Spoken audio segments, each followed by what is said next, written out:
તાલવ્ય, મૂર્ધન્ય, દંત્ય અને ઓષ્ઠ્ય કયા કયા પ્રકાર છે?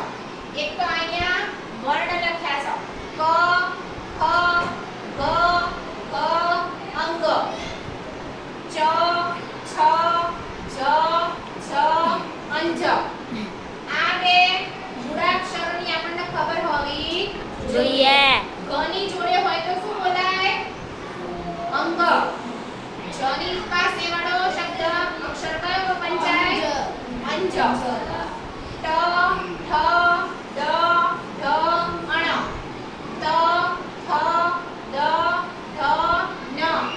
પ, ફ, બ, ભ, મ.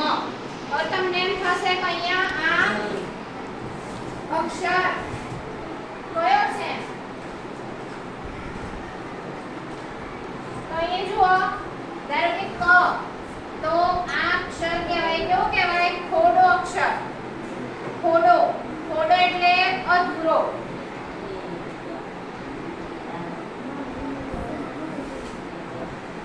ખોડો વર્ણ.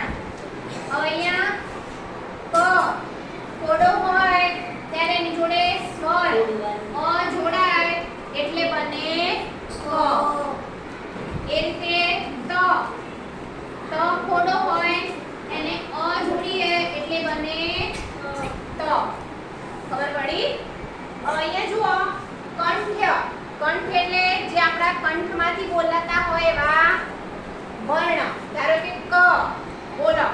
ક, ક, ગ, ઘ, અંગ. જે આપણા કંઠમાંથી બોલાય છે એટલે એનું નામ પડ્યું કંઠ્ય. એ રીતે તાલવ્ય. તાલવ્ય એટલે આ શબ્દો, આ અક્ષરો બોલવા જોઈએ. ચ, છ, જ, ઝ, અંજ. બોલતી વખતે આપણી જીભ ક્યાં અડે છે? તાળવાના અડે છે. તાળવાના બોલો જોઈ. ચ, ચ, છ, છ, જ, જ, અંજ. આપણી જીભ તાળવાને અડીને આ વર્ણ બોલે છે એટલા માટે એને કહેવાય તાલવ્ય. મૂર્ધન્ય, જેની આપણને ખબર હોતી નથી ક્યાંથી અવાજ આવે છે. ટ, ઠ, ડ, ઢ, અણ અહીંયાથી આવે છે એટલે મૂર્ધન્ય. એ રીતે દંત્ય. દંત્ય એટલે ત. બોલો જોઈએ ત. ત, આપણી જીભ ક્યાં અડે છે? દોતે, દાંતને કહેવાય દંત્ય. દંત્ય. એટલે દંત્ય કહેવાય. ત, થ, દ, ધ, ન. આ બોલતી વખતે આપણી જીભ ક્યાં અડે છે? દાંતને. એટલા માટે કહેવાય દંત્ય. ઓષ્ઠ્ય. ઓષ્ઠ્ય એટલે હા, બંને હોઠ ભેગા થઈને જે મૂળાક્ષર બોલાય એને કહેવાય ઓષ્ઠ્ય. જેમ કે પ, હોઠ અડાડ્યા વગર પ બોલવો જોઈએ. બોલાય છે? પ, બોલો. પ, ફ,